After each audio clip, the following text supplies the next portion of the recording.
Hi, I'm Matt Little, and you're listening to the Functional Tennis Podcast.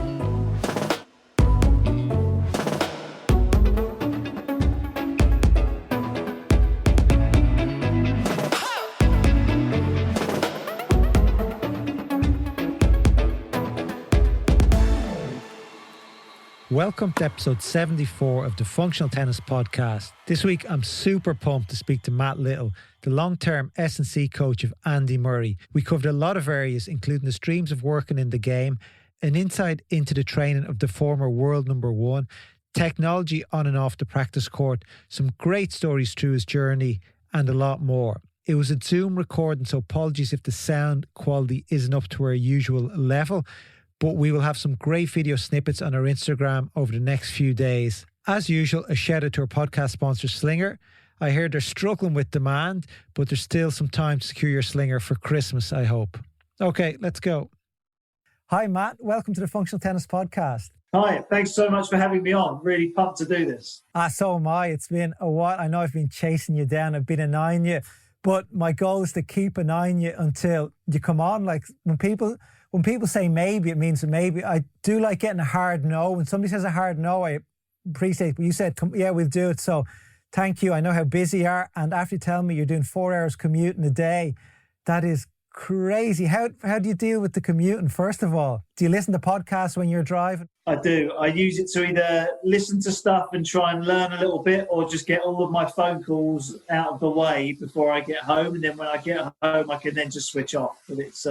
yeah, it has its moments. You know, normally when we're traveling so much, I don't mind it because it's a bit of a novelty. But yeah, when we're not traveling as much like this year, it's been a bit of a grind. Wow, and it's probably a few years you do. Well, like when we go back to Resurfacing, a lot of people have seen the great documentary.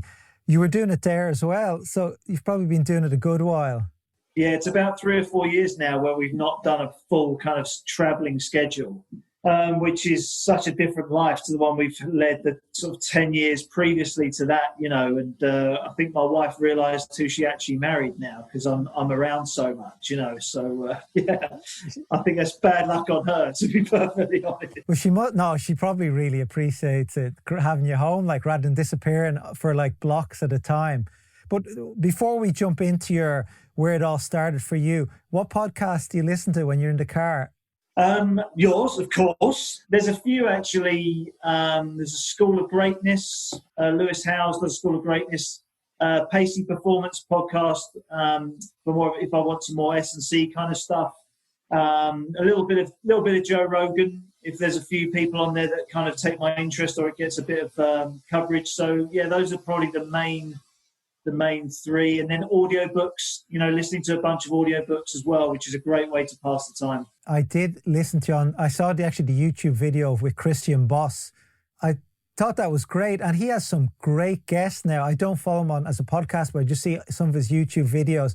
And he has some really world-class guests on there. And for anybody who's listening, they should check him out because it's really good.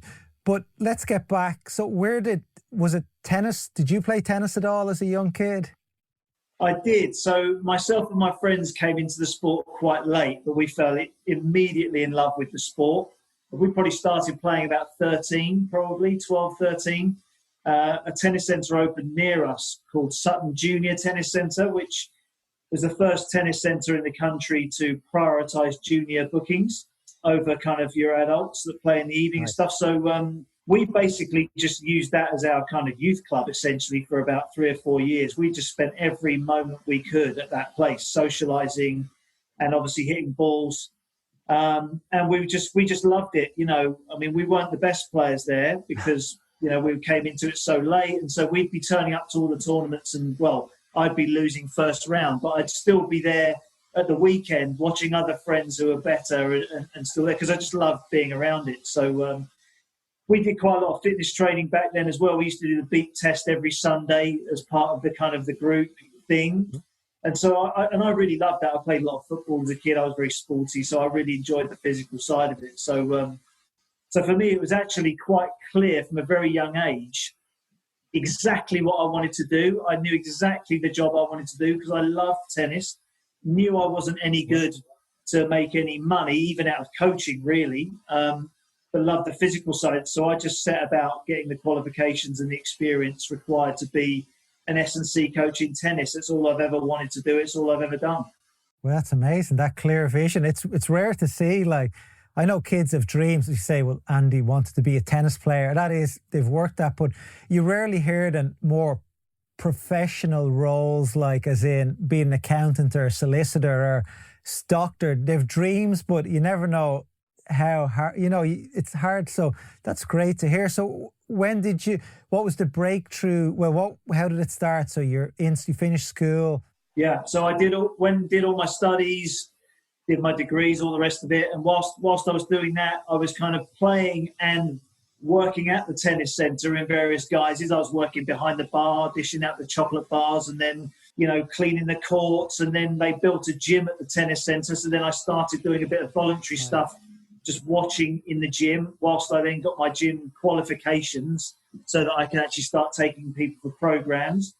Then I started working in the gym there, doing programs for old ladies and, middle-aged men and people who just had heart attacks and all these kind of great, interesting scenarios you get thrown into, whilst cleaning the machines in between inductions and all those, great experiences. I essentially did that for a while and then thought, okay, it's time to kind of kick things on a little bit. My career had hit a bit of a plateau, to be honest. I'd started to work with some of the better players at the centre as well, because they started the scholarship scheme there, and the LTA also based themselves at Sutton as well. But I started to hit a bit of a ceiling. So it's funny, actually. I watched the movie American Beauty, the one with Kevin Spacey. And I kind of, for some reason, it's just like a bit of a light bulb moment. I was like, look, you've only got one shot at this life. You need to just, if you need to do something, you need to do it now. And literally the next day, I'm not joking, the next day, I went in, handed my resignation in, and literally got on a plane probably about 3 weeks later to Australia with no money apart from a credit card. I think I had £200 and a credit card. And I used those 3 weeks, that notice period, to write to everybody out there. And it's funny, you talk about persistence, actually. I basically was writing to everybody and kind of not getting many replies. So a week later, bang, write to them again. And then I think people realised, okay, I better at least reply to this bloke, because otherwise I'm going to be getting emails every single week. And lo and behold, I then spent a year touring Australia. But I wanted to, when I came home, I knew I wanted to be in a better place than when I left. So I went to every state tennis centre. I went to every institute of sport all around the country and just volunteered and just observed and watched and networked and got a few breaks. And actually one of the people I met when I was out there was a guy called Mark Taylor, who, as luck would have it, when I returned to the UK after my year in Australia, he was there working at one of the performance academies in Loughborough, where the LTA had set up there. And then it kind of went from there. I got a job with him and the team up there and worked there for 5 years with the best players, best 12 to 16s in the country. Then we had an LTA restructure and they opened the National Tennis Centre. So I applied for one of the roles there under Dr. Anne Quinn and was lucky enough to get one of the jobs at the National Tennis Centre where I met a relatively young Andy Murray. And we hit it off pretty quickly and managed to find myself working for him. How old was Andy when you met him? Oh, that was, he would have been 19, 20. Okay, so he was well established by that. Like he was top 50 anyway, was he? You may tell me more. He was well on his way. He was doing incredibly well. He just finished with Brad Gilbert and I think recognised that he wanted to have a team of people around him rather than just one person. And he recognised that he needed to improve on his physical kind of capabilities. And I think Brad had also been very strong in his messaging on that, which was great. We were the beneficiaries of that. So I've got Brad to thank for that. But Andy's a smart dude anyway. He worked it out. He assembled the team. It was myself, Jez Green, Miles McLagan, Louis Kaye helped us out a little bit at the start, and Andy Ireland was the physio. So that was kind of the original kind of team Murray, I suppose you could say. And that was some interesting times. What was your exact role? What was your title? I guess I didn't have a formal one, but Jez would have been the kind of the main strength and conditioning coach for Andy. He would have been managing Andy's program, and I would have been more of an implementer of that program for the first kind of 5 years. Of course, Jez and I had lots of discussions, and my kind of the role that I assumed then was also to try and add value in any ways I could, like introducing little bits of technology or ideas, trying to think outside the box and just trying to add to what was already, a fantastic training program that Andy had. And Jez and I hit it off very well. We all hit it off very well as a team. It was such a close bond we all had. And which is quite a difficult thing to get in tennis, actually, is to have everyone just working so well together and no egos kind of clashing, just everyone pulling in the same direction. It was lovely. It's about the player, really. It's not about you. You got to drop everything at the door. Maybe you guys were all Brits as well. Am I right? Everybody Brits. That makes it a bit easier. All quite local rather than different nationalities. I think that can cause problems later on with language, with banter as well. I'm sure you guys, it looks like, have a lot of good banter on and off. Well, maybe not on the court, but off the court. And there's always a bit of fun. So I think that helps keep a relationship going. Do you remember what was the first bit of technology you started using that you introduced that was probably other people weren't using?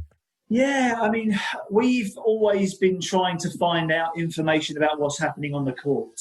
So even in the quite early days, we were using Catapult, which I'm now quite a proponent of, but we were using the Catapult even before it had live capabilities, But I even remember on my very first training block with Andy, I bought a urine osmolarity machine checker out there to test his hydration during practice and all those things. So I remember one of the first ever gym sessions I did with him, I was collecting his pee and analysing his pee. So, I was always trying to add little bits and bobs in there. But we were trying to innovate quite early on, even trying to get, we had a pretty early meeting with, I think it was McLaren, trying to get the Hawkeye data converted into kind of player tracking rather than just ball tracking. We were trying to do that 10 years ago. Wow. And trying to find out the physical aspects of the performance on the court to be more accurate in our programming. Because that, for me, has always been a bit of a holy grail in trying to inform the program, So you really you were the Sky of the tennis world, the Sky cycling team. Look, which is, you're looking for all these advantages. And would you start tracking Andy's sleep? And that's something I'm really interested in. And most people who are into the sciencey thing track sleep and that. Do you guys do that? Yeah, I mean, we've used internal monitoring sporadically as well, for sure. I mean, heart rate monitoring, obviously, pretty consistently. Lactate testing, all of those things fairly consistently. I know that Andy was recently, he started using the Whoop band, which is, golfers have really taken that on board as well. And that's taught him a lot of interesting things about his recovery in terms of sleep. And if he's managed to get naps during the day as well, the impact that has on his recovery. So that's always been something that for us, I mean, everybody knows it, but, it's ever clearer, that sleep is by far and away the best recovery modality for sure, bar none. And did anything change when the kids came along? Yeah. Well, it's funny actually, because Andy's wife's pretty patient with that stuff, I think. And, obviously being an elite athlete, you do have to make sure you get your sleep to perform well. But, I've never really spoken to him about it, but I imagine the interesting conversations he has with his wife saying, look, I've got to get my sleep in, compared to the conversations I have with my wife when I say, look, I need to get a good night's sleep. And it's like, listen, mate, you're on the night shift tonight. It's a very different. You can't win. Yeah, I know. It's tough. It's so, our baby now is 14 months and now my wife is great. She gets up most, and she's still amazing. She still does, but it's number 2's on the way. So it's slowly, the transition period has started already. And it's so tough, from a focus during the day, my eating goes off because you're tired. It's the sleep, and you may not train and the training's not as good. Sleep really dictates a lot of things. And as you get older, it actually gets harder because your energy is a lot less in general. No, for sure. And I guess everyone can just relate that they know when they're feeling a bit tired and a bit ratty, you make bad decisions, your communication is poor, your rationale goes out the window. Like you say, everything just feeds. It just cycles from there, and it's incredible, really. I think the same with hunger, actually. A lot of us kind of would notice that as well. When you're hungry, your rationality and your decision making is just not quite as good. And I don't know, there's all these things that are just hidden performance factors that we've got to appreciate. If we don't, we ignore them at our peril, I guess. Well, I think tiredness is a lot worse than hunger. You'll find to get food somewhere, you get something into you, but definitely the tiredness makes you make terrible food decisions, and every kilo I can stop putting on makes a difference. So you can see how sleep's related to all these things and how it's tougher for, I'm sure it's like players who travel. I'm sure there's not that many players who travel with kids, but it can be quite tough. You're in a hotel room with kids and you got to just say, I'm working here and it's a job at the end of the day. But from a training perspective, apart from the technology, how much has training changed from when you first start working with Andy to now? Like, what's really changed? Yeah, good question. I think when we first started, look, most players were into their strength and conditioning, most players. Now I would say it's just a given that every player is, and that, like this time of year now, we're in November, every single player in the world, even not pro players, but, aspiring pro players, they'll all be doing training blocks now. And I love it. I love checking social media this time of year, and everyone's posting videos of their PBs, lifting and, training and all that stuff. So that aspect of it, I think there's just more people doing more of it, I think. I don't think the exercises have changed, in my opinion. They haven't changed a great deal, because I don't think they should change a great deal, actually. People, especially tennis players, need to get the basics done really well, which I think has always applied and always will.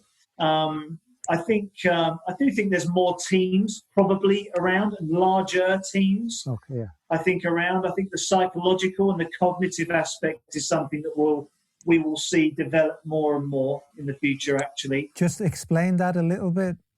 I just think in terms of people's concentration levels and people's ability to focus when fatigued, I think that's something that can be trained probably better and more formally.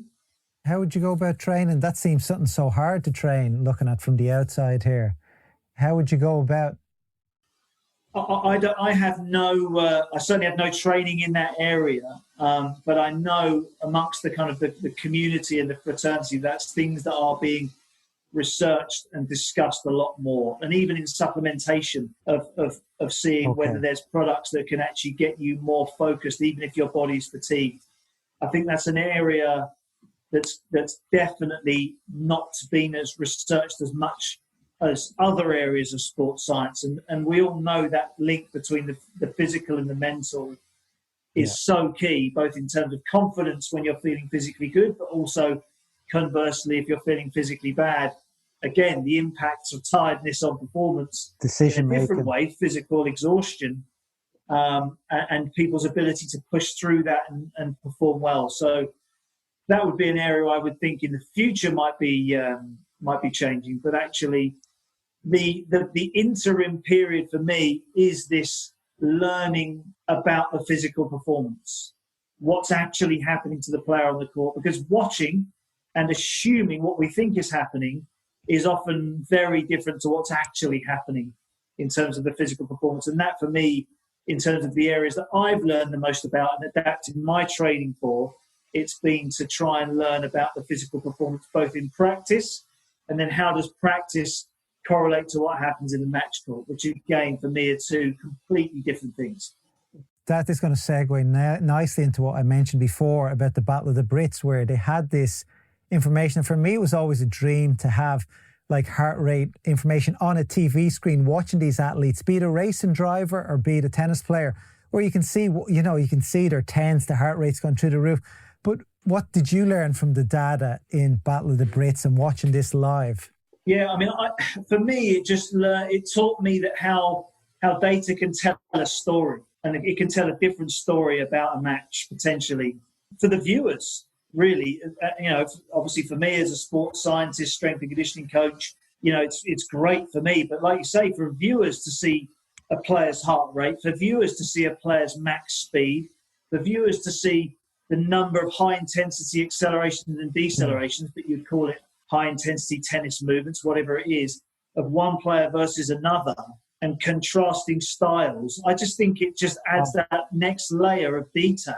And I really feel like as a sport, we've got to engage more with fans, and young fans like data. They're into all of these things. And I just feel like we can be less protective over our data, because in reality, one of the experiences I had when we were first talking to the players about using it in the Battle of the Brits, and obviously we were lucky that Andy and Jamie were very keen to have it. Yeah. So they're obviously going to influence the group a lot. But there was, there'd be a few players in the draw that weren't particularly comfortable, having their data on display. And I understand that. But actually, it doesn't have any bearing. Like for other teams and for the viewers to know your physical data doesn't actually have any bearing on the outcome of the match anyway. It's not like a team is going to say, okay, yeah, this guy can be a bit slow, so do this, and this, because actually matches just don't work out like that. There's so many other skill aspects to it and psychological aspects to it that I feel like as a sport we need to be a bit less protective over that data. But then also, to be fair to the players, it is their data, so they ought to be remunerated for sharing that data as well. And I think that's only fair, and I think finding a way of doing that would be the best way forward for that to become something that we see as a norm.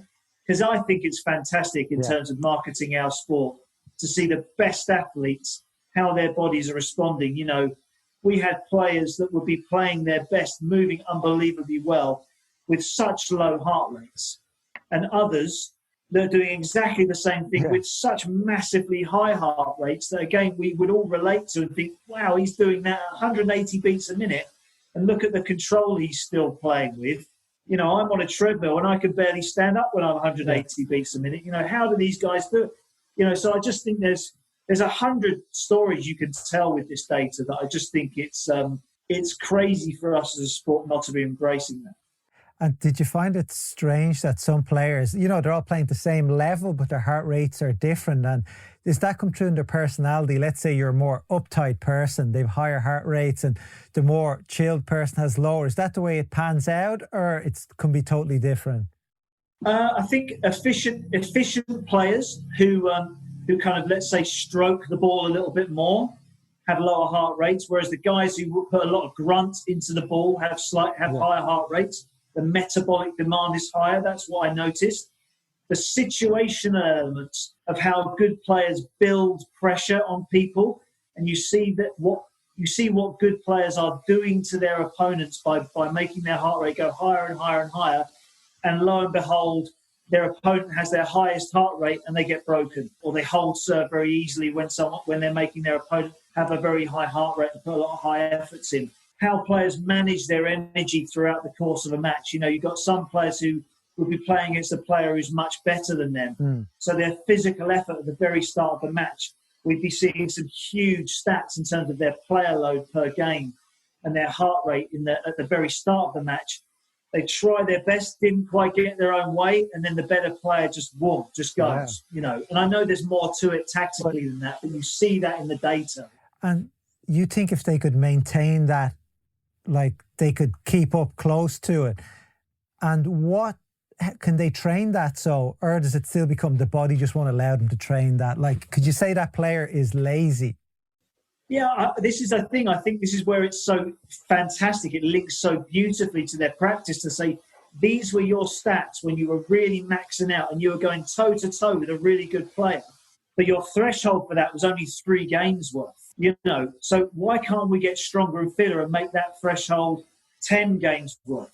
Then all of a sudden you're 5-all in the first set, and you're right in a dogfight then, and anything can happen. You're putting yourself in the mix. I know that there's tactical elements to that, psychological, technical elements to it, but the one element we can really control is the physical element.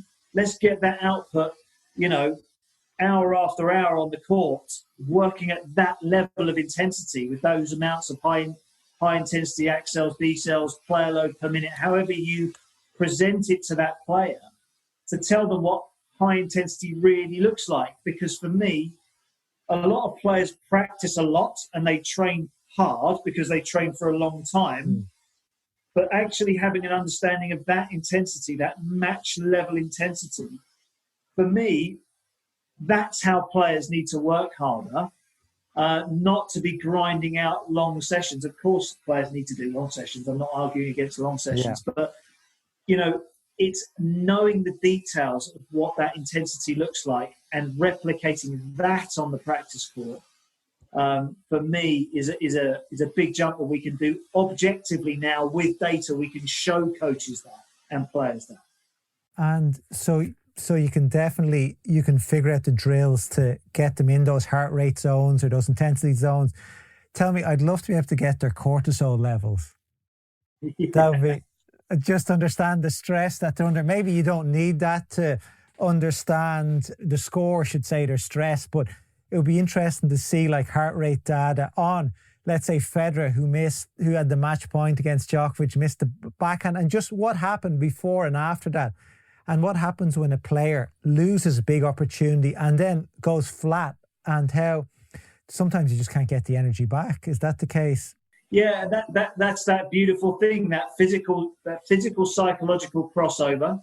You know, and I don't think we're that far away from knowing almost all of these things, you know, in terms of how these things link. I don't think we're that far away. You know, players can wear patches that can give us all sorts of physical data now. Look, I think we're getting closer and closer to giving players objective answers about these things, rather than just the classic old comments of, the player's legs went, they ran out of steam in the third, or they're not fit enough, they need to do X, Y, and Z, they ran out of puff. All of these kind of just, they're not necessarily inaccurate comments, but they're not backed up by any substance other than opinion. And I think that we can be objective about almost everything now. So why aren't we chasing that? And that's for me a question I kind of ask ourselves as an industry, really, is that when I look at a lot of teams and how they set up, why aren't they trying to find out the answers to these questions, and finding out the objective data around their players' performances? Because I don't see very many players and teams doing it. I really don't. That's really strange. Change is such a big thing, and getting your mind ready to go down this other route of data, ones and zeros, and being able to understand it is so hard. So obviously we need somebody on the team like you who's big into, who's going to push it. But how hard is it to say to teams coach, I'm not sure, I don't know if team tracks anything, say, look, we need to start tracking this. You're in there. This has to be done. He's like, no, this is B crap. We don't need to do this. So how would you deal with, no matter who you're working with, to get that change over the line?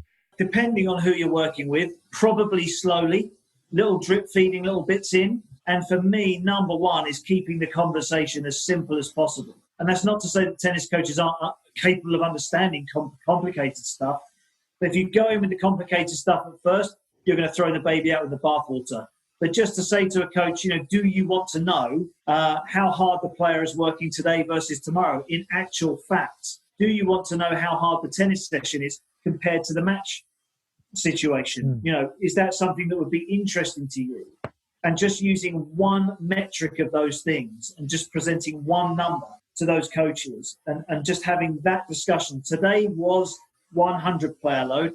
Tomorrow we want to have a really tough day. We're going to go 300 player load, which is the equivalent of 2 sets of elite men's tennis. To just put it into their terms, their language, and keep it really simple is how I would go about doing that. I would make sure my equipment works before I do it. It's a good one. That's something I would definitely do. And I would try and keep the cost to the player or to the team as low as possible, which is a problem for entry-level people, that they can't afford it. But there are ways of doing this. There are governing bodies that will lend the kit out. There are universities that would happily, lend kit out to get some interesting data. There's ways of doing it. But of course, as an industry, we've got to want to do it and be interested in these things. And I also know that there's a large part of the fraternity that would argue that the data isn't 100% accurate because of the finite movements we have in tennis, which I would agree with. That it's not, you don't always get absolute gold standard accurate data. But for me, most of us are working with, tennis is an individual sport. You're dealing with an N of one. Even if you're dealing with a squad of players, they are all individuals within that squad. So actually, so long as you're comparing player A on Monday with player A on Tuesday, even if there is some inaccuracies in that data, you are still getting something useful to turn around to a coach and say, today was harder than yesterday. And actually, it was 1.5 times harder than yesterday. Today, you actually made the player run 9 sets worth of tennis in your 4-hour practice today. Is that something that we want to do tomorrow? Or is that something where we think we need a light day tomorrow based on that data from the match that we got and the practice session that we got? And how do you actually measure load? Like, I remember, I'm sure he definitely did train with you guys one day. Conor Nyland trained with Andy a few times. And I think he used to wake up and go, today he just used to have his own, I feel like a 6 today. I'm not training. He just knew himself how he felt, which is a really hard thing to say, like, I'm not going to train today. But there's 2 questions here. One is, how do you actually measure load and how somebody's feeling on the morning? And 2, how do you convince somebody like Andy, say, Andy, you're not playing today. It's not worth it. Like, does he listen to you, or it's a fight? I think if you've got data to back up the argument, it's a much easier conversation to have rather than just subjective. Of course, how players are feeling is a really important and valid part of that process. Not all players are great or particularly accurate at giving RPEs or well-being scores. It can be a bit hit and miss. I know there's studies that back that stuff up really well. The players do it well, and it's valid data. I'm sure it is. But for me to get numbers, and I use player load most of the time, which is the external loading number you get from Catapult, but I'm sure every device has their version of it. To have a number that gives objective data around the amount of impact that body has gone through, for me, is the most important piece of information, really.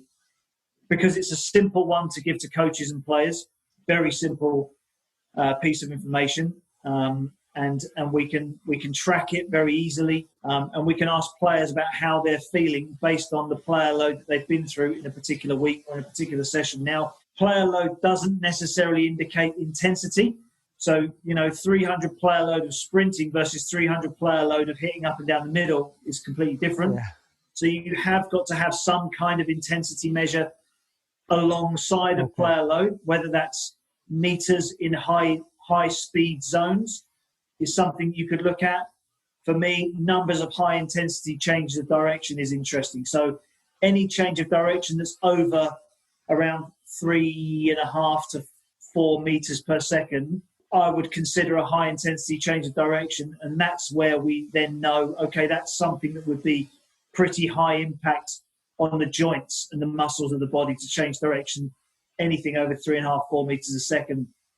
Okay, how many of those did you have today? Yeah. Versus your match. Then you're starting to get into intensity a little bit. And can you sort of say, okay, Andy's doing this today, he's going to be this tomorrow? Have you done enough of it that you can sort of tell tomorrow how he's going to feel, or it's still hard to gauge? Yeah, it's hard to gauge, and this is where the other balance has to come in, and this is where coaches start to back off a little bit, is if the data starts to dictate what you're doing, then people start to get a little bit, well, what a machine's telling me that I can't train today is invariably the comment you will hear within the first few weeks of going down that route. Oh, what does the machine say we can do today? And I understand that because it takes away the feel of the player and the coach. So for me, it's using this technology sparingly to learn something, then putting it away for a few weeks. Okay. Once you've learned that lesson, then bringing it back out at another appropriate moment, the next training block or whatever it is that you're doing, to say, okay, can we revisit this and learn something new from it? or has anything changed since we last used it? Then use it for a few days, put it away again. I mean, in Andy's rehab, with a metal hip, the amount of impact that body's going through is really important. So we did use it a lot for Andy's rehab for the hip resurfacing, because impact loading was really important to be very sensitive around that. So we did use it for a long time there, but that's the longest we have used it for, and I wouldn't use it extensively now. I just drop it in where I can feel that it's appropriate, and having that feel is something that's all important for the coaching team around a player. Do you wish you had it back when Andy was 19 to compare now, to give out to him, get the whip out? Andy, come on, you still have it. Look, I think that this loading data and where it's going, I think would have been great to have this information decades ago, because rugby and football have had it for decades. So there's no reason why we couldn't have had it for decades. And I still think, in my humble opinion, we are way behind the curve in learning the lessons of getting objective data around training sessions, because it's my opinion that training philosophies have been handed down from generation to generation. Many good things about those training philosophies, of course, but the game has changed since many of those philosophies were created. And so I feel like we need to get a modern twist on some of those training philosophies that now applies to an 85 kilo male with 10% body fat and rippling muscles who bombs around a tennis court at 8 meters a second, jams on the brakes with 10 times his body weight going through his hip and knee joint, to then hit the accelerator pedal and go 7.5 meters a second back in the other direction for 5 hours.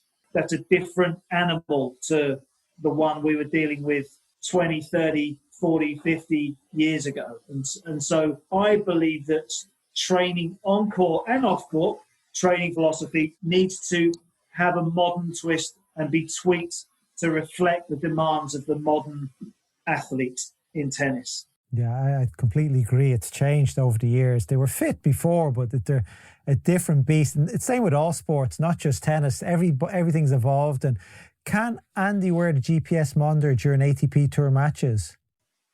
No. Oh, he can't? Okay. The ITF have approved it for use at tournaments, but the individual tournament has to approve it and agree for it to be used.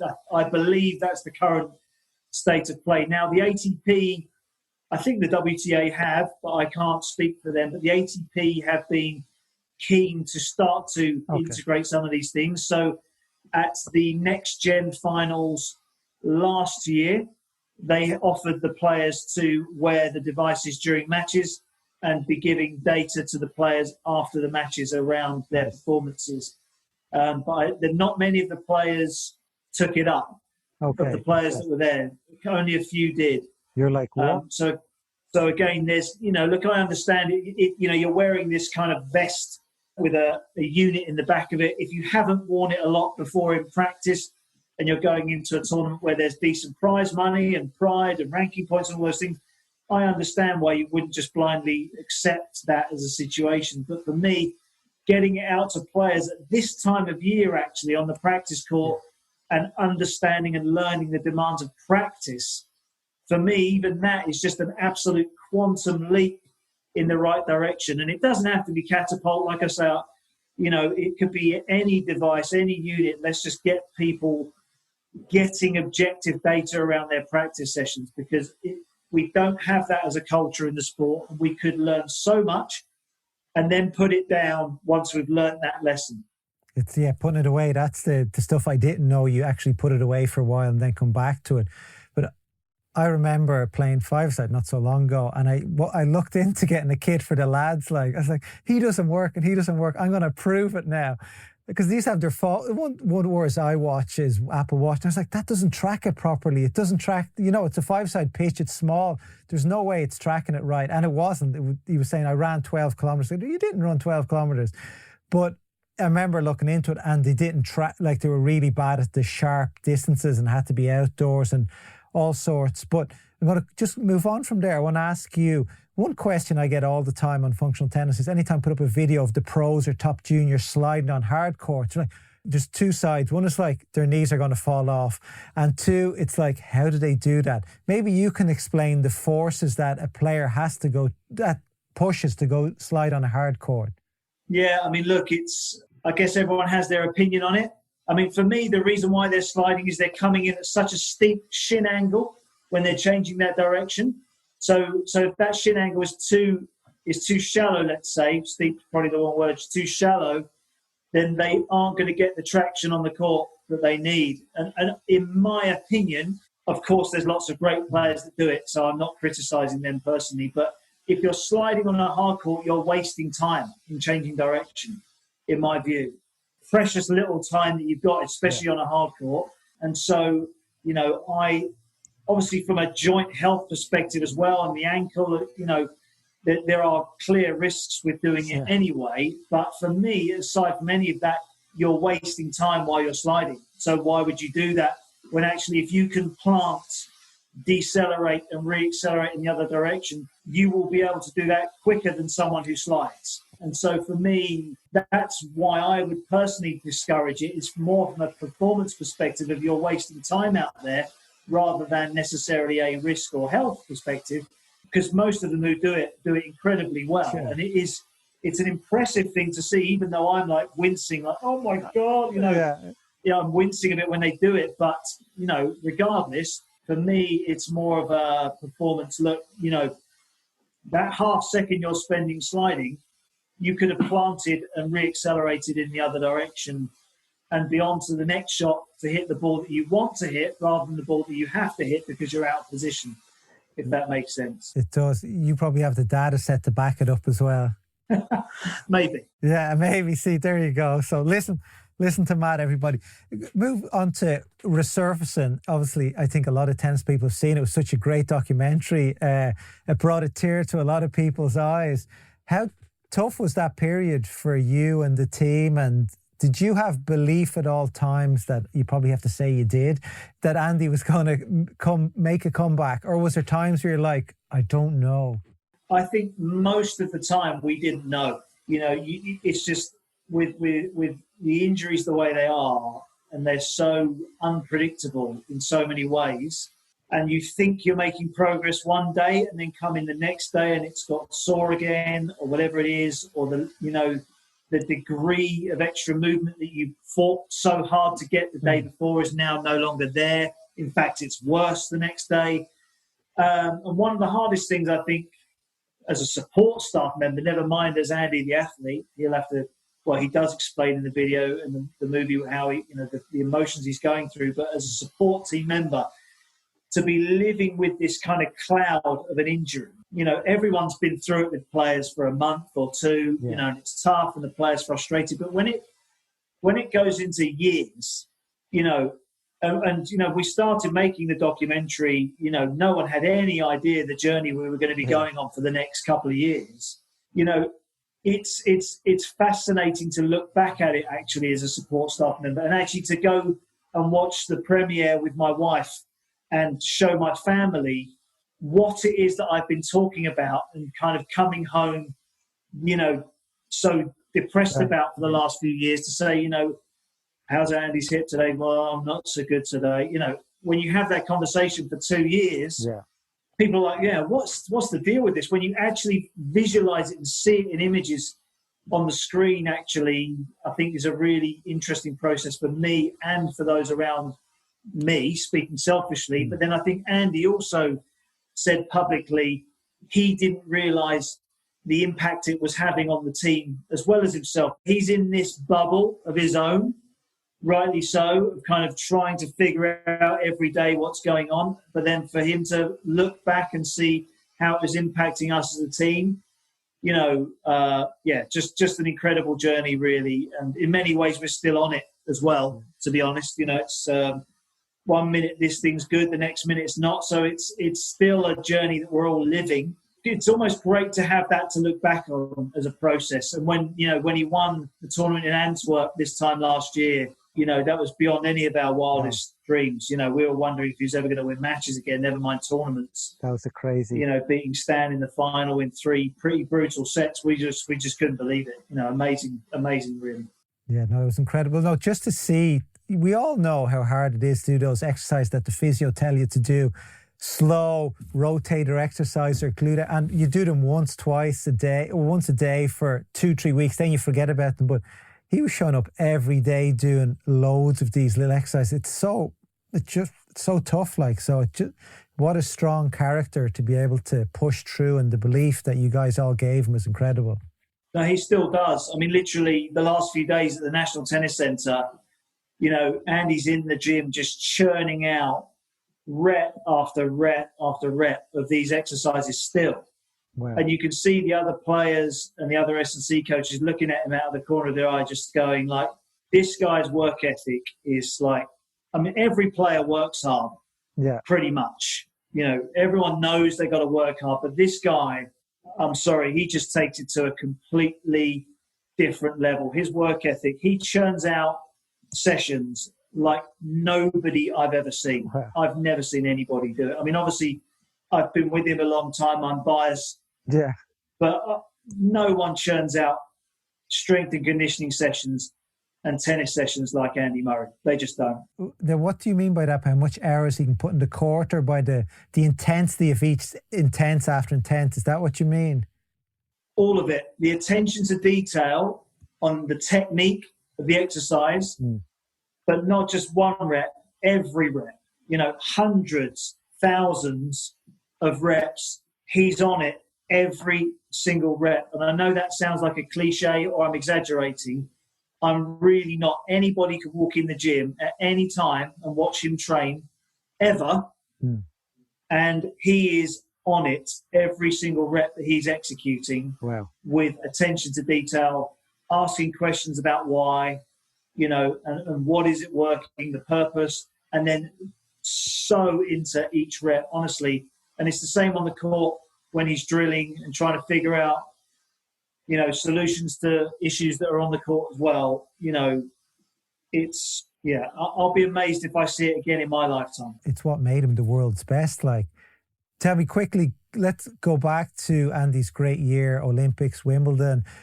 What was that like to be part of that team during that unbeatable phase? That was a heck of a year, absolute roller coaster year. I mean, I think he was 8,000 points behind Novak at one stage after Indian Wells, Miami. And just a few things clicked, and a few things kind of dropped in the right place. Something flipped in his mind to just really go for it, start pushing. And he built momentum and more momentum. And I think he went on 2 just amazing unbeaten runs. I think he hit his 2 longest winning streaks in the same year. And in between that, we had a bit of a training block as well that he pushed really hard in, which I think actually saw him through the back end of the year, the physical work he put in, even in that summer, in the midst of a long unbeaten run. Just crazy. Again, that work ethic, just crazy. And then even right to the very wire at the Masters finals that year, he had a brutal semi, I think, against Raonic, which was just a crazy long match. I think he maybe played Nishikori that week as well in one of the longest matches. I think so. Nishikori rings a bell. I'm not 100% sure. Yeah, I could be wrong with that, but it's just off the charts, and then has to play Novak in the final. We're like, oh my God, as if you didn't need another more brutal match to play Novak in the final to finish year-end world number 1.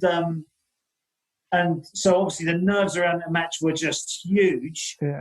But he actually went out, and it was a fairly straightforward match compared to the matches he'd had that week. And I remember going back into the locker room afterwards, and Ivan, first thing he said was, yeah, this is good, but we need to get better. We need to be better next year, and he needs to be better, and this is how it needs to happen. Wow. And that, for me, that impacted me so much in terms of the mindset of an absolute god of our sport, legend of the sport. a real natural born winner, which Andy is as well, but Ivan clearly is, a leader in that. But for that to be his mindset in the locker room after all of that, after everything that had happened that year, that blew me away. I couldn't believe it and was so impressed, really. Did I hear you say something about Ivan on the brutality of winning? He's just a machine. Could you just briefly explain what you meant by that and what his attitude is like towards winning? Yeah, it's something that only someone like Ivan Lendl could have, really. He'd be saying to Andy before matches, I think, don't quote me, but, enjoy kind of torturing your opponent today. Make him really suffer out there. Enjoy this one. Now if I turned around to Andy and said that, he'd be kind of like, well, what do you know about it? Not in a disrespectful way, but kind of thanks, but okay. But for someone like Ivan, with his record, with what he's done, and who he is as a person, to say that to someone before a first-round match in a slam where the nerves are jangling a bit, and kind of to have someone like him say something like that is just so impactful. For me, even just as a team member, just listening to that, even my nerves go out the window a little bit. It's kind of like, yeah, he's right. Yeah, he should be like that. That's how it should be today. But like I say, only someone with his credentials, I think, can really get away with speaking in that way. Very unique.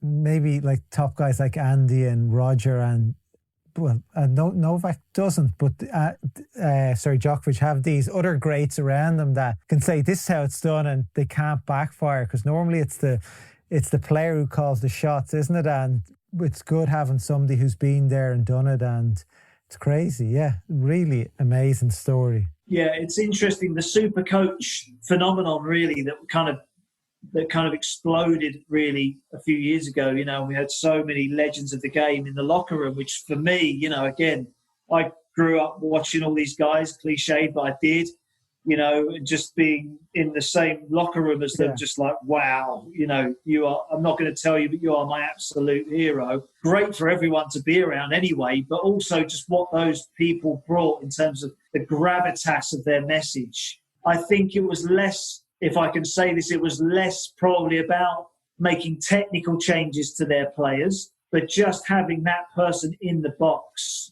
when you turn around and you need a bit of inspiration or you're in a tough moment, to see that person sat there. I think I'm assuming and hypothesizing that the impact of that is just, money can't buy that, really. And so I think that's what they brought. I think mentorship, as much as anything, really, for the players that they worked with, rather than, changing the grip on the forehand or something like that, Well, do you ever feel it was like, okay, Lendl v. Becker at the top of it all? They have their own battles going on as well. Like, I can't lose to coach Becker over there. Or was there a feeling of that at all? I reckon there was. It wasn't spoken about. And a lot of them, when you hear them speaking to each other, their old rivalries, start to fire up even in the locker room, not about each other's players, but just, let's go out and play a tiebreak against each other. I'll still take you, I love it. Because I think that's probably the culture in their era, in the locker room, was kind of having that chat, which you don't get loads of, I don't think, in the modern day locker room. Players are in their team, they're focused, they're kind of zoned in. There's less of that kind of chat around the locker room. I think in their day it was kind of like, I'm going to take you out today. No, you're not. And I think it's great to see that again, to be a witness to that, even just a tiny little slither of it. What a privilege to just be witnessing that. I'd love to see somebody like Andy or Novak coming up to one of the juniors and saying, you're going down today. And just to see, I know they talk about respect, it would be so funny to see. The junior would probably crumble. The young lad would be like, oh, God. Was there ever, did you enjoy a drink after the wins, a pint of Guinness or a beer? Or it's one of those things, actually, that I think is a bit of a regret in some ways, that actually, especially with tournament wins, the tournament's done and then you're packing up and you're on to the next one. You're straight back to the hotel. Very often there's a flight booked for that evening. You're straight back to the hotel, your bags are packed and you're off to the next event without really taking a moment to celebrate. Obviously Andy's biggest wins we've been lucky enough to be around for and been celebrating with, but so many tournaments that he's won, we've just been, great, awesome. Okay, taxi's leaving in half an hour, you've got to get your bag packed kind of thing. And it's a bit of a shame, actually. I've seen that happen so many times in tennis that actually, if I personally could go back and live the journey again, I would have taken more time with the player to make sure we all had a good team. And you never know when the next one's going to come around again, do you? True, no, you don't. Just a couple more questions for you. I'm looking through my list here, which I haven't looked really at all. We've sort of bypassed the whole list here. But what would you tell a younger Matt, apart from, which you've sort of answered that, apart from celebrate the wins more? Is there any other advice you give to you that could apply to somebody else who would have been in your shoes as a 25-year-old? Yeah, I mean, for me, the connection with the player is paramount. And I know people would have heard that before, and it's a bit of a cliche, but it's true. For me, the soft skills of the job are as important, if not a little bit more important, I believe, than the hard skills of the job, in terms of how to be around a player in different situations, how to behave when they've lost, how to behave when they've won, how to behave when they're trying their best, how to behave when they're not trying their best, how to behave when they're under pressure, when they're upset, when they've had an argument with a family member, how to deal with all of the intricacies of coaching relationship. All of those things, I think, were more important than the sets and reps we prescribe. And we'll be doing hex bar deadlift versus Olympic bar deadlift. That stuff really, in my opinion, is pretty superfluous to have you connected with the player and how do you behave consistently in situations. And that's what keeps a relationship alive for the length of time you've worked. That says a lot right there, the amount of time you've worked with Andy. But just in case I'm around Andy after he loses, what should I say or not say? Well, the feel in that situation is so important. And very often, actually, saying nothing is the best thing, but showing up and physically being there is the most important thing. So not to hide, don't go and hide and pack your bag somewhere else in the locker room. Physically be there. Even if you feel like they don't even want you there, show up. Yeah. Physically be there. Because I remember back in Cincinnati, which is shown in it's Washington, when Andy broke down on the court. He was crying on the court after the match. He beat Marius Cophill in a long match, finished about 2 a.m. No one really in the stadium, a couple of fans stuck around. And he, again, part of this long rehab process, we thought we'd cracked it, and he was still in pain on the court. And he was just bawling on the court. And I think people will know that situation. My feeling, of course, it was nothing, it was not about me, but me as a support staff member, but more importantly, someone who's been with him so long. Yeah. I wanted to be the first person he saw when he got back to the locker room. And when he sat down, I made sure I sat right next to him, so my shoulder was physically touching his shoulder. And I didn't say a single word. And we were there for a good long while. Obviously, the rest of the team was there as well, but we didn't say a word. And so sometimes saying nothing is far better than filling the air with useless words, because it's probably going to be more irritating than anything, but actually nothing to say at that point anyway. But the most important thing is for them to know that you're physically present. And that's it. That's good advice. That's really good advice. What would you tell a top 15-year-old and 16-year-old to work on from a fitness point of view? What's really important do you see now? I think strength and stability is far more important than cardiovascular conditioning. I think having stable joints that can deal with the rigors of competition for longevity and having strong enough muscles that can produce and absorb force over periods of time is far more important than lungs, because most players are playing 3-set matches their entire lives anyway. So they are used to the demands of 3 sets. Of course, you're jumping up levels and you need to be fitter for the levels you're jumping up. So I'm not saying never train cardiovascular, of course not.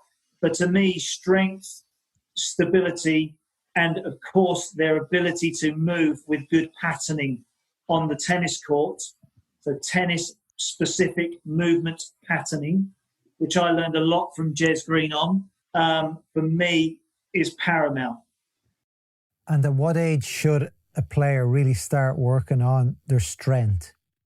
Definitely from 12, but I think they can be working on it from younger, but just not in such a dry, formalized way of doing strength and conditioning exercises, but gymnastic-based exercises particularly, I think is just awesome. I've got an 8-year-old myself, and I watch him do gymnastics, and every exercise he does in gymnastics, I'm like, yes, that's brilliant for you. The next one, yes, that's brilliant for you. You know, so just doing it in that way, in a less formal way, below the age of 12. But I think, 10, 11, 12, you should really be starting to look at stability and strengthening gross motor patterns, but stabilizing joints as well. And knowing that all the way through that journey as they grow, that stability will change and will be impacted because of growth. So even more important to keep working on those things as you go through that growth. I feel like cardiovascular conditioning is something that coaches chase a lot because they want players to be fit. I think it's easy to get a tennis player fit, and most tennis sessions get players the physiological demand of their tennis practice is plenty enough actually to get them fit enough for the vast majority of what they're going to experience on the match court. Okay, they might need to top up with a little bit of high-end heart rate stuff, but the vast majority have built a big enough base on the practice court if they train well enough in practice that spending time, quality time, getting stronger and more stable, in my view, is time well spent. Great. And does Andy, Betty doesn't do 10 by 400s anymore, does he? No more 10 by 400s. No. So we try and tick a lot of that cardiovascular conditioning on the court by manipulating the variables of the practice in terms of the drills, how the length of the drills with the heart rate monitor on, so that we are ticking that box. And then, yes, doing top-up stuff off the court for sure as well. But yeah, no more 400s. Although I mean, even though they're brutal, I loved them. I loved them. Everybody, I remember first hearing when Andy did them, everybody had to go do them. Like, they're like, I can do them in 65 seconds, which was it 65 seconds, was it? I mean, yeah, you wouldn't be repping 65, but yeah, pretty close. It's tough going. Somebody go give it a go. It is not easy. Like, it's not. It's a very honest session. You find out all about how fit you are in that session, and you find out how fit you're getting by repeating that session. It's tough, but you know what? I think it's great meat and 2 veg for tennis players. Yeah, it's good. I remember you briefly spoke, about gymnastics, and I remember I used to play tennis with a guy, and he was into his gymnastics and karate. Never lifted a weight in his life. This as a kid, like, but I remember like we're 14, 15, and he was lifting weights, and this guy could lift never touched a weight, and he started lifting, and he was destroying us because the natural strength you get from gymnastics and karate is just amazing. From reading and listening to people, I'd really encourage kids to do it because it will stand to them over their youth and moving on. Yeah, honestly, it's gold, I think, for kids, that kind of gymnastic movements, mobility, fun, strength, power, explosive speed. They work, so many great things that cross over. And same in martial arts as well. and there would be other things. Obviously, for kids just having a massive exposure to different sports. One of the first questions I always ask juniors I start working with is, what other sports are you doing in your week? Where in your week is the other sports? Because if they aren't, cut one of your fitness sessions, go do another sport. Now, not that that's, every S&C coach who teaches tennis players will be like, no, don't get rid of my S&C sessions. But of course, there needs to be that balance. But by goodness, they need to be doing other sports in their program, because cut that out at your peril. That's good to hear. And I was actually meant to start with this. I completely forgot about it. I said I'm not working off notes here, but I was extremely disappointed, Matt, with you when I went to Amazon to buy your book. It's not out yet. I didn't know it wasn't out yet. No, all good things to those who wait. And that's actually what the book's about in a way. It's called The Way of the Tortoise, and started out just as some notes. Sounds a bit cheesy, but just some notes that I thought I would write to my son if I wasn't around anymore. And then just gathered some, about my views on my life and how, if I've achieved anything in my life, how I've gone about that. And it gathered a bit of momentum, and more notes turned into pages. And I kind of thought, okay, maybe there is a bit of a book in this, and put it out to some publishers and got some interest. So essentially it's the crux of it is that I speak to a lot of people who want to take the fast track to achieving success. They just graduate, or they're starting a new journey or career, and they want to achieve working with an Andy Murray within a couple of years, and some people do get to do that. I call them hares who manage to, kind of fast track to success. And some of them, when they get there, manage to stay there. But the vast majority of the hares kind of fail when they get there, because they haven't had so many years of rich experiences building up to that moment, so that when they do get their break, they are in a position to kind of really take advantage of that situation. So that's kind of the premise of the book, is to get your values and your mindset right for that longer journey that most of us are going to go on. You get fast risers in life that are just so unbelievably talented at what they do. They can rise to the top quickly, but for the rest of us mere mortals, it's going to be that long, slow, meandering journey, and that's a good thing. So getting your values right and your mindset right, but then also, like I talked about earlier, is getting the soft skills around that journey right as well, so that you are feeling your way through those situations, especially as your career or your journey progresses, because I think those skills are different for someone who's newly qualified to someone who's middle management level. There's different soft skills apply. And so, I just wanted to put all of that out there, and hopefully people like it when it finally comes out. I'll have one on the way. Is it February or March? Is it? March, I think, next March. year. Okay, yeah, I was like, great, I'm going to get some bit of research done. This is great. Oh, it's not available, no. So you've also updated your website. You're working with, your players can work with you now. What way does that work, or tell us more about it? Yeah, so it's an idea I've had for years, that I've wanted to just start working with some different players at different levels and different ages. And then when lockdown happened, I just hit the ground running. It was like day 2 of lockdown. I was like, right, let's go for this. Let's get some video footage recorded. Let's get some programs drawn up. Let's start to reach out to a wider audience. And so, the online training program's been going really well, and I've just loved every minute of it. And it shows that you can do, if I say so myself, I feel like I can do quality coaching online. Yeah. We've had the players' camera phone set up on the court, and I'm watching how they're moving on the court. I'm speaking to the coach. The coach is feeding balls in between movement drills, or we take it into the gym. We do training in the gym.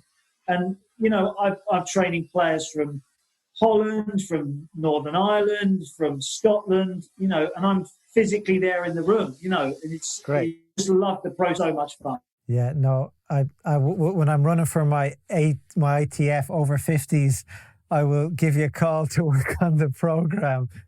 But so where can people find out more about you and also check out the website? Where are you mainly on social? So people can find me. I'm probably most active on Twitter. Matt Little S&C, I think, is my handle on there. Instagram, I'm on a bit. Facebook as well. I've got my online pages on Facebook as well. And then my website is www.matt-little.online. But you can chuck it into Google and you'll find all that stuff anyway. And Great.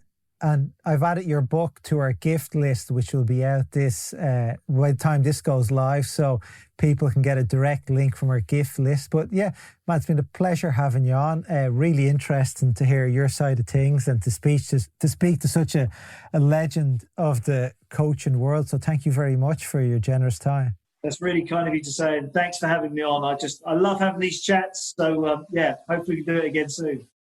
What a great guy and chat. I really enjoyed that with Matt. Thank you very much. Look forward to seeing Andy get back to some winning ways and being in healthy shape next year.